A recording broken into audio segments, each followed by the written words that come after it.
Well, she does a lot of things I would never do. She crawls over rooftops in high heels. We both share this fear and loathing of rodents. We do.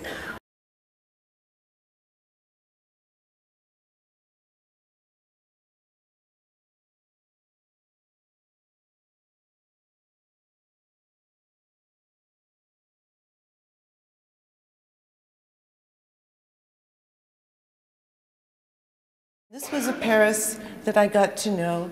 This was a Paris where a lot of people didn't have phone landlines.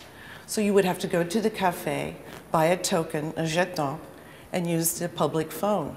And of course, everyone could hear you. And it was also a Paris where you would walk down the street and the concierge would be sitting out in front of the buildings saying bonjour to everyone who came by, because everyone knew one another. The pace was slower. And it was like a village. I started a class at UC Berkeley Extension, novel writing. I took a fiction writing class. And I realized that when I was writing the story in 1994, that of course there was no Google, hard to believe, that as Al said, I had to write letters to libraries in Paris, and it was a very different kind of research. And as I was writing the story, I realized I needed a detective. I mean, if this was going to be a crime novel. And so one time I was in Paris, I was standing on the Rue du Louvre, waiting at the bus stop, and I looked across the street and there was a sign, the 30s, wonderful 30s modern sign that said, Duluc Detective. And I thought, I think I'd better go over there. So I crossed the street, I went inside the office, and I went into Duluc Detective, and I met Madame Duluc, whose grandfather had started this private detective agency at the turn of the century. And there's a wonderful photo of Monsieur Duluc.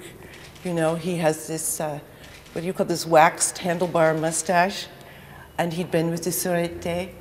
And then her father took it over, and now Madame Duluc and her husband run it. And I thought, well, I need to use this. But Madame Duluc was not feeling very good about me using the name Duluc Detective in the story. So my editor said, what about Le Duc Detective? Et voilà. Well, Amy's working, but she's been out on a disastrous blind date.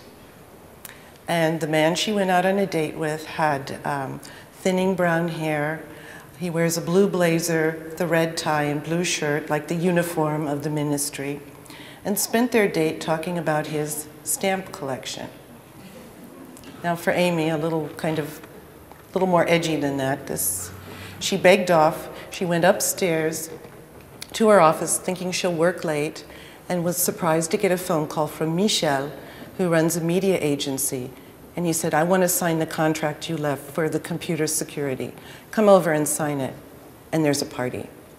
And Aimee goes, and when she steps out from the party, who appears from the shadows but Yves Robert, who, if you've read Murder in the Marais or Murder in Belleville, the investigative journalist who's always appearing and then leaving the next day. And she thinks, no, I'm not going to fall for this again. But of course, you know, Yves says, I've changed, you know, I'm stationed in Paris now. He takes her to the Canal Saint-Martin in the district. I'm going to buy a loft right here, and proposes marriage. And that's all I can really say, but.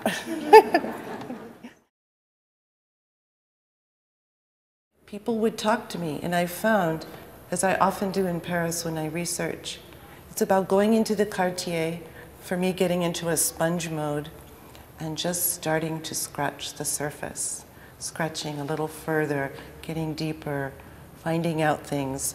And often I found out things that I never knew existed. In the book, at the finale, a scene takes place in a buckle factory. It exists. It's been in the family for 120 years. And I also walked inside there and I could hear the punch of the machines and these old-fashioned machines. And I thought I could be in another century here. Still run by the family, people still working. And And I feel that's really important. If I write about a district of Paris, it needs to be organic. It needs to be where these people live, what they do, how they do it. And I urge you to spend more time in the 10th arrondissement, because there's a lot more to the surface.